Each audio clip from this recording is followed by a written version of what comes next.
Ассаламу алейкум қазақ елі, Хади қайырымдылық қоры әдеттегідей қайырымдылыққа шықты бүгін. Бұл жерде Түркістанның тумасы Гаухар деген қарындасымыз, 3 баласы бар, жалғыз басты, күйеуінен ажырасып кеткен. Кішкентай ғана времянкада тұрып, сол кісіге көмектесуге келдік.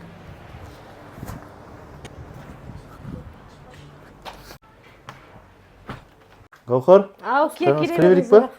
Иә, кіре беріңіздер. Қалдарыңызға. Жақсы. Сәлемет. Ой, қыздар қалайсыңдар? 3 қыз ба сізде? Иә, 3 қыз. 3 қыз? Ол жоқ қой, машалла. 3 қызым бар. Девичник болып тұр мына жерде. Қалайсыздар? Қанша, үлкен нешеде? Үлкен 13-ге келеді, 11-ге келеді, 7-ге келеді. Мынандай осы жерде тұрасыздар, Иә, осы жерде тұрамыз. Жандарым сол. Бәрі қыздар отыр ғой. Амансыздар ма? Осы жағдайымыз. Қанша болды Алматыда тұрғаныңыз ба? 7-8 жылдан. 7-8 жыл. Жұмыс істейсіз ба? Жұмыс істеймін, бірақ тұрақты емес, орта сондай. Балалар оқиды ғой, Иә, оқиды осы жерде, мектепте оқимыз. Жақын жерде ме? Иә, Мәметовада, мына жерде мектеп бар, осы көшенің аяқ жағында, сол жерде оқиды. Не, қанша табасыз сонда айына балаларға? Есептемеймін, бірақ Пособие ештеңе алмайсыз ба? АСП? Ештеңе алмаймын, сол 3 қызым ғана бар. АСП неге алмайсыз? Тапсырған жоқсыз ба? Төлеу керек жоқ. Жұмыссыздыққа тіркелдім, енді тапсыратын шығармын АСП уже. Күйеуіңізбен ажырасып кеттіңіз ба? Не болды? Ішті ма не? Ішеді, ойнайды, карта ойнайды, ішеді. Шаршатқан әбден, сосын қашып кеткенбіз, тастап Алматыға. Ол сол жақтан кетіп қалдыңыз ба? Қар соңында тастап кеткенбіз, қашып.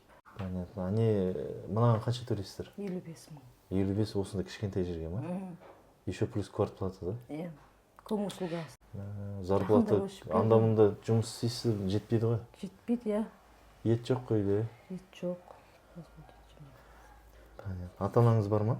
Әке-шешем жоқ. Бұл жоқ па? Қашан қайтып кеткен.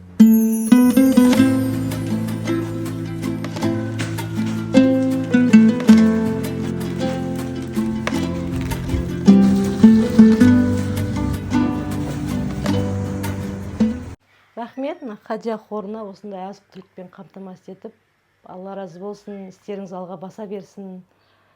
Ақшан шаршамаңыздар, халықтың алғысын алып жүре беріңіздер, дендеріңіз сау болсын.